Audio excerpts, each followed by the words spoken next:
Kwa majina naitwa MD Music kutoka Wakuhonga TV, nikiwa hapa Malindi ambapo nimekutana na watu wa afya wamekuja kufanya vipimo aina mbalimbali. Bwana, kwa majina unaitwa nani? Kwa majina mimi naitwa Faraji Naibu Hassan. Faraji Naibu Hassan. Kwenye vitengo hivi wewe unahusika kama mhusika gani? Mimi kwenye kitengo hichi nahusika ni mwelimishaji rika katika makundi tofauti tofauti. Naelimisha watu wenye matatizo ya kifua, naona masuala ya maambukizi ya HIV, naona ndo niko kitengo hichi hapa, homa ya ini, TB, ukoma na hasa wale ambao wanatumia madawa ya kulevya.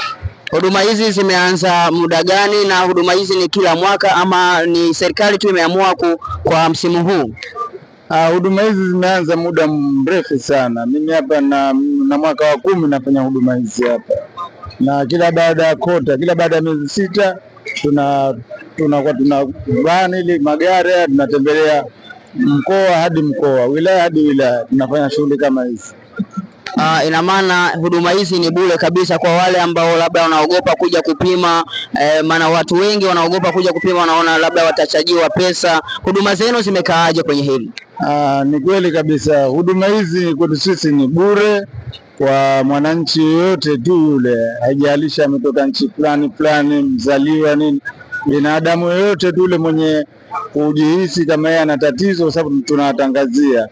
Kwa vile kama mtu na matatizo ya kifua kinakusumbua kuanzia wiki 1 hadi 2, kukohoa mara kwa mara, kupungua uzito, kwa sababu kuna dalili 5 zile pale. Kwa maana tunakuwa tunatembelea mkoa hadi mkoa, wilaya hadi wilaya, tunahamasisha hujafanya hizi huduma. Ni bure kabisa. Na mtu tayari ameshagundulika labda ana matatizo ambayo ni makubwa, ni endelevu, na anapata huduma hii kwa bure kabisa ama anakuwa analipia? Okay. Huduma hizi unapogundulikwa kama una maambukizi mfano kama ya TB au una maambukizi ya HIV, kwa maana ni dawa zake ni bure kabisa. Dawa zake ni bure kabisa, unapewa, unatumia na unapangiwa kutokana na wataalamu wa afya. Asante ndugu watazamaji wa Wakuhonga TV, endeleeni kufuatilia kwenye mitandao yetu ya kijamii. Kama unavyoona, huduma hizi ni bure. Usisite kuwatafuta hawa kwenye tawi lao ambao wanapatikana kokote ambao utaona wamepaki magari yao, wapo, ingia, ni bure huduma. Yawezekana ukawa unajihofu, labda una matatizo ambayo ni sugu, lakini ukikutana na hawa ndugu yataondoka kabisa. Mimi nashukuru sana mheshimiwa. Unawaambia nini Watanzania? Mimi nawaambia kwa wale wanaona sababu binadamu sisi, kuna wengine wanaona tabu kwenda hospitali, unaona, kwa maana hili gari kwa mwezi huu litatembea mikoa tofauti.